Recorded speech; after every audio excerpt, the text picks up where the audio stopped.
வவுனியா நகரிலிருந்து 18 கிலோமீட்டர் தொலைவில் அமைந்திருக்கின்ற 5 ஏக்கர் 9 பரப்பு நிலப்பரப்பை கொண்ட இந்த மாபெரும் காணி விற்பனைக்குள்ளது.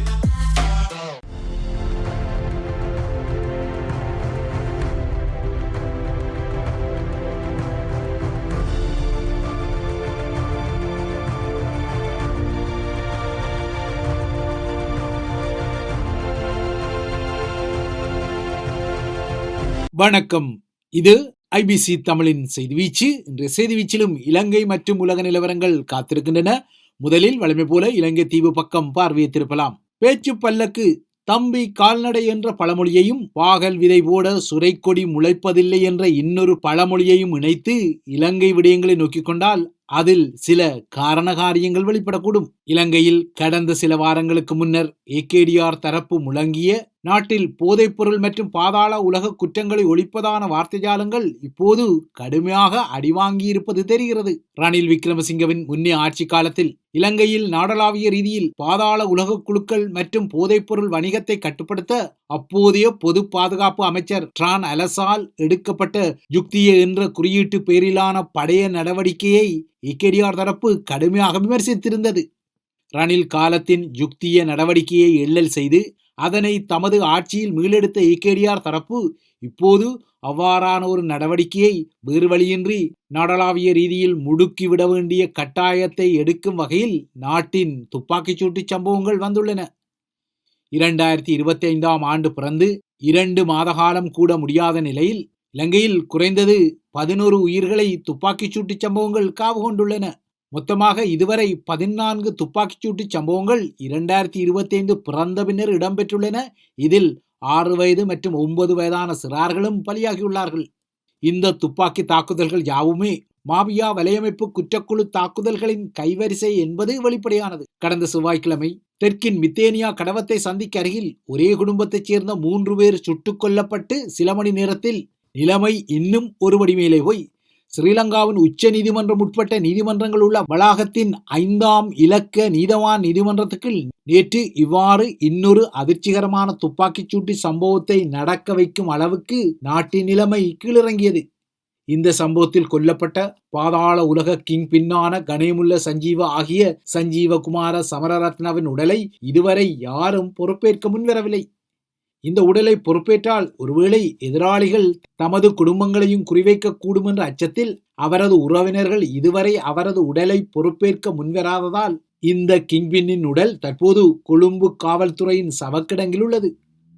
நேற்று ஸ்ரீலங்காவின் நீதிமன்றத்தில் இடம்பெற்ற இந்த சம்பவத்தின் அதிர்வுகள் தொடரும் நிலையில் இந்த சம்பவத்தின் பின்னணியில் உள்ள புதிய அதிர்ச்சிகரமான விடயங்களும் தற்போது வெளிப்பட்டுக் கொள்கின்றன. இப்போது குதிரை ஓடிய பின்னர் லாயத்தை பூட்டுவது போல நேற்றைய தாக்குதல் சம்பவம் தொடர்பாக 5 காவல்துறை குழுக்கள் விசாரணைகளை நடத்துவதாகவும் இந்த தாக்குதலை அடுத்து நாடாளுமன்றத்தின் பாதுகாப்பு பலப்படுத்தப்பட்டதான செய்திகளும் வருகின்றன. பனைமரத்திலே தேள் கொட்ட தென்னை மரத்திலே நெறிகட்டியது போல இப்போது ஸ்ரீ ஜெயவர்த்தனபுர அரங்கின் பாதுகாப்பையும் பலப்படுத்த வைத்திருக்கின்றன. இதற்கிடையே நேற்று நீதிமன்ற வளாகத்துக்குள் இடம்பெற்ற துப்பாக்கிச்சூட்டு சம்பவத்தால் நாட்டின் தேசிய பாதுகாப்புக்கு எந்த விதமான அச்சுறுத்தலும் இல்லையென ஏகேடிஆரின் பொது பாதுகாப்பு அமைச்சர் ஆனந்த விஜயபால இன்று நாடாளுமன்றத்தில் செப்பிக்கொண்டார். நேற்றைய சம்பவத்தை அடுத்து மக்களின் பாதுகாப்பை உறுதி செய்யும் கடுமையான நகர்வுகளை அரசாங்கம் எடுக்க வேண்டும் என எதிர்க்கட்சித் தலைவர் சஜித் பிரேமதாசா நாடாளுமன்றத்தில் இன்று மீண்டும் ஒருமுறை கோரிக்கையை விடுக்க அந்த கோரிக்கைக்கு பதிலளித்த போது ஏகேடிஆரின் பொது பாதுகாப்பு அமைச்சர் இதனை கூறினார்.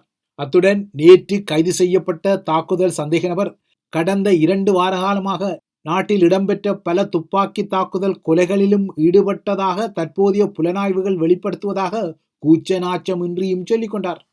நேற்றைய சம்பவத்தில் கொல்லப்பட்ட கணேமுல்ல சஞ்சீவ பாதாள உலக கும்பல் ஒன்றின் தலைவராகவும் 19 கொலை வழக்குகளின் சந்தேக நபராக இருக்கக்கூடிய ஒரு கொடிய சந்தேக நபராக இருந்தாலும் நீதிமன்ற வளாகத்துக்குள் வைத்து அதுவும் நீதிபதி இருக்கும் அறைக்குள் வைத்து அவர் சுடப்பட்டமை நாட்டில் அதிர்ச்சி அலைகளை உருவாக்கிய ஒரு விடயம். அதிலும் பாகல் போட சுரை முளைப்பதில்லை என்ற பாணியில் நோக்கி கொண்டாலும் கூட தமிழர்களின் அரசியல் உரிமை செயற்பாட்டை ஒடுக்குவதற்காக தமிழ் பேசும் நபர்களை பொறுக்கி எடுத்து ஆட்சேர்ப்பு செய்யப்பட்ட இராணுவ புலனாய்வு துறையில் பணியாற்றிய 35 வயதுடைய முகமது அஸ்மான் ஷரீப்தீன் என்பவரே இந்த தாக்குதலை நடத்திய சந்தேகத்தில் கைது செய்யப்பட்டதாக முன்னர் செய்திகள் வந்தன.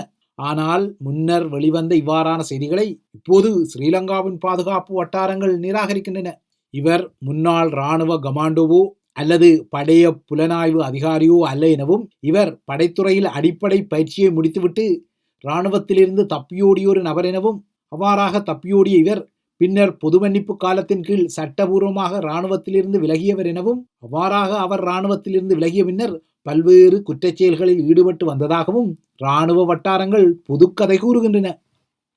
கைதானவர் முகமட் அஸ்மன் ஷெரீப்தீன் என்ற பெயரில் ஆரம்பத்தில் அடையாளப்படுத்தப்பட்டாலும் இவருக்கு சமிந்து தில்ஷான் பியூமாங்க கந்தனராட்சி என்ற பெயரும் கொடிக்கார கசுகன் பிரபாத் நிசங்க என்ற இன்னொரு பெயரும் கொண்ட அடையாளங்களும் இருக்கின்றன. அத்துடன் கொடிகாரகே கசுன் பிரபாத் நிசங்க என்ற பெயரில் அவருக்கு போலியான சட்டவாளர் அடையாள அட்டை ஒன்றும் தயாரிக்கப்பட்டமை இப்போது கண்டுபிடிக்கப்பட்டுள்ளது. இதற்கிடையே தாக்குதலாளி தாக்குதலுக்கு பின்னர் தப்பிச் செல்ல உதவிய வாகன சாரதி கைது செய்யப்பட்டிருந்தாலும், தாக்குதலாளி தாக்குதலுக்கு பயன்படுத்திய துப்பாக்கியை ஒரு சட்டக்கோவை நூலுக்குள் மறைத்து வழக்கறிஞர் வேடத்துடன் நீதிமன்றத்துக்குள் நுழைந்த செவ்வந்தி என்ற பெயருடைய நீர்கொழும்பின் போதைப்பொருள் கடத்தல் ராணி தற்போது தீவிரமாக தேடப்பட்டு வருகிறார். 25 வயது கொண்ட சிங்கபுர தேவகே இஷார செவ்வந்தி என்ற இந்த பெண்ணின் நிழல் படங்கள் தற்போது ஸ்ரீலங்கா காவல்துறையால் வெளியிடப்பட்டு அவர் நாடளாவிய ரீதியில் தேடப்பட்டு வருகிறார். நேற்று நீதிமன்றத்தில் பெண் சட்டவாளர்கள் அணியும் பாணியிலான உடையுடன் நடமாடிய இந்த போதைப்பொருள் வணிக ராணியான செவ்வந்திதான் தாக்குதலாளிக்கு சட்டத்திறனிகளின் அடையாள அட்டையை தயாரிக்க உதவியதாகவும், சட்ட நூலொன்றை வெட்டி அதற்குள் கைத்துப்பாக்கியை வைத்த செயற்பாட்டை செய்ததாகவும் கூறப்படுகிறது. இதற்கிடையே இந்த தாக்குதல் வெறுமனவே முகமட் அஸ்மன் ஷெரீப்தீனுடனோ அல்லது போதைப்பொருள் ராணியான செவ்வந்தியுடன் மட்டும் திட்டமிடப்படவில்லை. கனேமுள்ள சஞ்சீவவை போட்டு தள்ளும் இந்த மிஷனில் ஜப்பானில் உள்ள கெசல் பத்ர பத்தமே, ராகமவில் உள்ள பட்டுவத்த சாமர, கம்பகாவில் உள்ள ஓஸ்மான் ஆகிய ஏனைய கிங்பின்களுக்கும் தொடர்பு இருப்பதாகவும் கிசுகிசுக்கப்படுகிறது. இந்த தாக்குதலுக்கு பின்னர் தாக்குதலாளியும் செவ்வந்தியும் புத்தளமூடாக மன்னார் சென்று அங்கிருந்து படகில் தமிழகம் சென்று அதன் பின்னர் அங்கிருந்து துபாய்க்கு பறக்கும் திட்டங்கள் இருந்ததாகவும் கூறப்படுகிறது. நேற்று காலை நீதிமன்ற வளாகத்தில் தாக்குதல் இடம்பெற்ற பின்னர் கொழும்பிலிருந்து கட்டுநாயக்காவுக்கு செல்லும் அதிவேக நெடுஞ்சாலை பாதுகாப்பு தரப்பின் கண்காணிப்புக்கு இலக்காகப்பட்டது. தாக்குதல் இடம்பெற்ற பின்னர் கட்டுநாயக்கா அதிவேக நெடுஞ்சாலையால் சென்ற வாகனங்களை கண்காணிப்பு செய்த சிசிடிவி கண்காணிப்பு பதிவுகள் மூலம் ஆய்வுகள் இடம்பெற்ற போது தாக்குதலை நடத்திய சந்தேக நபர் பயணித்ததான ஐயத்துக்குரிய வாகனம் ஒன்று கட்டுநாயக்கா அதிவேக நெடுஞ்சாலையால் பயணித்து அதன் பின்னர் புத்தளத்துக்கு சென்றமை கண்காணிக்கப்பட்டது. இதன் பின்னர் தான் ஸ்ரீலங்காவின் விசேட அதிரடிப்படையினர் முடுக்கிவிடப்பட்டு புத்தளம் பாலாவி பகுதியில் இந்த வாகனம் அடக்கப்பட்டு கைது இடம்பெற்றதாக கூறப்படுகிறது. நீதிமன்றத்தில் தோன்றும் சட்டவாளர் ஒருவர் போல டிப்டப்பான உடையணிந்து இந்த போட்டு தள்ளலை செய்த சந்தேக நபர் இப்போது கைது செய்யப்பட்டிருந்தாலும், எங்கே இவரை கனேமுள்ள சஞ்சீவ் தரப்பு அடியாட்கள் காவல்துறை அதிகாரி வேடத்தில் சென்று பழிதீர்த்து விடுவார்களோ, போட்டு தள்ளி விடுவார்களோ என்ற ஐயம் தென்னிலங்கையில் உலா வருவதையும் காண முடிகிறது. அந்த அளவுக்கு இலங்கையின் சட்டம் ஒழுங்கு நிலைமையின் சீத்துவக்கேடு உள்ளது.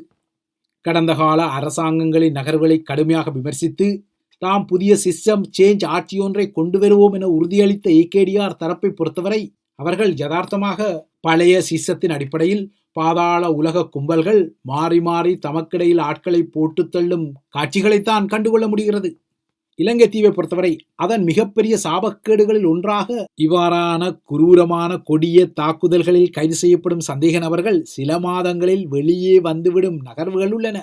ஆனால் மறுபுறத்தே பயங்கரவாத தடை சட்டத்தில் சிக்க வைக்கப்படும் தமிழர்கள் மட்டும் வருடக்கணக்காக குற்றச்சாட்டுக்கள் எதுவுமின்றி ஸ்ரீலங்காவின் சிறை கூடுகளில் வாழும் அநியாயம் தொடர்ந்தாலும் இவ்வாறான கொடிய துப்பாக்கிச்சூட்டு சம்பவங்களில் கைது செய்யப்படும் சந்தேக நபர்கள் அல்லது குற்றவாளிகள் தமது கைதுக்கு பின்னர் 3 அல்லது 4 மாத காலத்துக்கு பின்னர் ஒன்றில் வெளியே வந்து தமது பழைய தொழில்களை ஆரம்பித்து விடுகின்றார்கள்.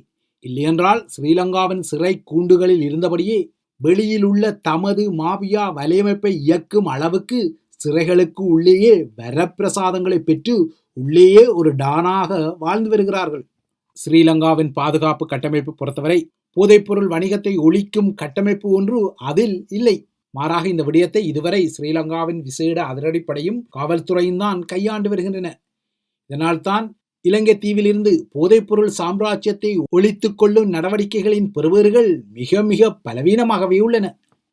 இவ்வாறான பலவீனங்களின் நீட்சிதான் நீதிமன்ற வளாகத்துக்குள்ளேயே வழக்கறிஞர் போல வேடமழிந்து ஒரு துப்பாக்கிதாரியால் எளிதாக நுழைந்து கொள்ள முடிகிறது. அதன் பின்னர் நீதிமன்ற அறைக்குள் வைத்தே தனது இலக்கை சுட்டுக் கொன்றுவிட்டு அங்கிருந்து தப்பிச் செல்லவும் முடிகிறது. அதுவும் தெஹிவள பகுதியில் அண்மையில் நடந்த இரட்டை கொலைக்கு காரணமான துப்பாக்கி தாக்குதல் உட்பட பல துப்பாக்கிச்சூட்டு சம்பவங்கள் தொடர்பாக தேடப்பட்ட இதே நபர்தான் நேற்று ஜம்மென லோயர் சூட்டில் நீதிமன்ற வளாகத்துக்குள்ளேயே உலா வந்து இன்னொரு கைவரிசையை காட்டியுள்ளார். இலங்கை தீவை பொறுத்தவரை உண்மையான சட்டவாளர்களுக்கு அவர்களின் தொழில்முறை உடைகள் பொருந்திக் கொள்கின்றனவோ இல்லையோ, தாக்குதலாளிகளுக்கும் போதை பொருள் கடத்தல்காரிகளுக்கும் இந்த உடைகள் கச்சிதமாக பொருந்திக் கொள்வதை அவர்கள் நேற்று நீதிமன்றத்தில் நடமாடிய போது எடுக்கப்பட்ட காணொளிகளை பார்க்கும்போது தெரிகிறது. நேற்றைய தாக்குதல் சம்பவத்தின் போது நீதிமன்ற பாதுகாப்பையே கருடா சௌக்கியமா என்ற பாணியில் கொலை சந்தேக நபர் கேள்வி எழுப்பும் வகையில் நகர்வை செய்தார். துப்பாக்கிச்சூட்டு சம்பவம் இடம்பெற்ற பின்னர் நீதிமன்ற வளாகத்தை சுற்றி வளைத்து தேடுதல் நடத்துவதற்காக காவல்துறையினர் நீதிமன்ற வாசல்களை மூடிய போது தாக்குதலாளியே நீதிமன்றத்துக்குள் துப்பாக்கிச் சூடு ஒன்று நடந்துவிட்டது, அவதானமாக இருங்கள் என காவல்துறைக்கு சொல்லிவிட்டு சென்றிருக்கும் கூத்து நடந்தது. டிப்டொப்பாக சட்டவாளர் உடையிலிருந்து ஒருவர் கூறிய இந்த விடயத்தை கேட்ட காவல்துறை அதிகாரிகளும் யாரோ ஒரு கனவான் லோயர்தான் தம்மீது கொண்ட அக்கறையால் இந்த எச்சரிக்கையை விடுப்பதாக நினைத்து கொண்டிருக்கவும் கூடும். இவ்வாறான சம்பவங்களால் அதிர்ச்சி அடைந்துள்ள இலங்கை மக்களின் மனங்களில் இப்போது ஒரே ஒரு கேள்வியாக ஏகேடிஆர் தரப்பு தமது தேர்தல் கால வாக்குறுதிகளில் முழங்கிய போதைப்பொருள் மற்றும் பாதாள உலக குற்றங்களை இலங்கையிலிருந்து ஒழிப்பதற்கான உறுதிமொழிகள் எந்த கட்டத்தில் உள்ளன என்ற வினாவுக்கு பதிலை தேடும் வகையில் தான் உள்ளது. இவை இலங்கை குறித்த விடயங்கள். அடுத்து உலக நிலவரங்களை நோக்கிக் கொண்டால், உக்ரேனிய அரசு தலைவர் வொலாடிமிர் ஜெலன்ஸ்கி மீதான தனது கருத்தியல் தாக்குதலை அமெரிக்க அரசு தலைவர் டொனால்ட் ட்ரம்ப் தீவிரப்படுத்தி வருகின்றார். அந்த வகையில் ஜெலன்ஸ்கி ஒரு சர்வாதிகாரி என டொனால்ட் ட்ரம்ப் அதிர்ச்சிகரமாக கூறியுள்ளார். டொனால்ட் ட்ரம்ப் கூறிய இந்த சர்வாதிகாரி விழிப்பு ஐரோப்பிய தலைவர்களுக்கு அதிர்ச்சியை வழங்கியுள்ளதால் அவர்களின் விசனங்கள் இந்த கருத்தை மையப்படுத்தி வெளிப்பட்டுக் கொள்கின்றன. ஜனநாயக ரீதியாக தெரிவு செய்யப்பட்ட உக்ரேனிய அரசு தலைவர் வொலாடிமிர் ஜெலன்ஸ்கியை ஒரு சர்வாதிகாரி என குறிப்பிட முடியாதென கூறிய பிரித்தானிய பிரதமர் கேர் ஸ்டாமர் ஜெலன்ஸ்கிக்கு தனது ஆதரவை தெரிவித்தார். இதேபோல ட்ரம்ப் ஜெலன்ஸ்கியை தேர்தல்களை நடத்தாத சர்வாதிகாரி என குற்றஞ்சாட்டியமை தவறு என ஜெர்மன் ஆட்சித் தலைவரான சான்சலர் ஒலாஃப் ஸ்கோல்ஸ் குறிப்பிடுகிறார். உக்ரேனிய அரசியலமைப்பு மற்றும் உக்ரேனிய தேர்தல் சட்ட விதிகளுக்கு இசைவாகவே ஜெலன்ஸ்கி தேர்தல்களை நடத்தாமல் விட்டதாகவும், போர்க்காலத்தில் வழக்கமான பொது தேர்தல்களை நடத்த முடியாத நிலையொன்று இருப்பதால் இந்த நிலைமைக்கு வேறு யாரும் வேறு விதமான கற்பிதங்களை செய்யக்கூடாதெனவும் ஜெர்மன் சான்சலர் ட்ரம்பின் கருத்து மீது விமர்சனத்தை வெளியிட்டார். கடந்த சில மாதங்களாக வொலாடிமிர் ஜெலன்ஸ்கி டொனால்ட் ட்ரம்பை வலிமையின் மூலம் உக்ரேனில் அமைதியை கொண்டு வரக்கூடியவர் என்ற புகழாரத்தை வெளிப்படுத்தி கொண்டாலும், இப்போது அதே ஜெலன்ஸ்கி விளாடிமிர் புட்டினின் தவறான தகவல்களை ட்ரம்ப் மீண்டும் மீண்டும் கூறுவதாக குற்றஞ்சாட்டியதை அடுத்து ஜெலன்ஸ்கி ஒரு சர்வாதிகாரி என ட்ரம்ப் பதிலுக்கு குற்றஞ்சாட்டியுள்ளார். கடந்த 48 மணி நேரத்தில் டொனால்ட் ட்ரம்பின் ஜெலன்ஸ்கி மீதான வெளிப்படையான வெறுப்பு தாக்குதல்கள் அதிகரித்து வருகின்றன. ஜெலன்ஸ்கி மீது உக்ரேனிய மக்களின் ஆதரவு குறைவாக இருப்பதாகவும், அதனால்தான் அவர் தேர்தல்களை எதிர்கொள்ள அஞ்சுவதாகவும் குறிப்பிடும் ட்ரம்ப் உக்ரைன் தான் ரஷ்யா மீது வலிந்து போரை தொடங்கியதான ஒரு குற்றச்சாட்டை எடுத்திருக்கின்றார். ட்ரம்ப் தொடுக்கும் இந்த குற்றச்சாட்டுகள் மற்றும் விமர்சனங்களால் உக்ரைனின் எதிர்காலம் மற்றும் ஐரோப்பாவின் பாதுகாப்பு குறித்து உண்மையான ஒரு புதிய நிச்சயமற்ற தன்மை வாஷிங்டனில் வெளிப்பட்டு வருகிறது. இந்த நிலையில் உக்ரேனிய விடயம் உட்பட்ட ஐரோப்பிய நிலவரங்கள் குறித்து டொனால்ட் ட்ரம்புடன் பேச்சுக்களை நடத்த பிரெஞ்சு அரசு தலைவர் இமானுவேல் மேக்ரன் எதிர்வரும் திங்கட்கிழமை அமெரிக்காவுக்கு செல்ல உள்ளதாக தெரிகின்றது. மேக்ரனின் பயணத்தை ட்ரம்பும் மறைமுகமாக உறுதிப்படுத்தியுள்ளார். மிக விரைவில் ஒருவேளை திங்கட்கிழமை மேக்ரோனும் வாஷிங்டனுக்கு வரலாம் என ட்ரம்ப் நேற்று கூறினார். அடுத்த வாரம் பிரித்தானிய பிரதமர் கேர் ஸ்டாமரும் அமெரிக்காவுக்கு பயணப்படும் நிலையில் மேக்ரனின் வாஷிங்டன் பயணமும் ஏறக்குறைய உறுதிப்படுத்தப்படுகின்றது. இவைதான் ஐபிசி தமிழின் செய்தி வீச்சு. தொடர்ந்தும் ஐபிசி தமிழுடன் இணைந்திருங்கள்.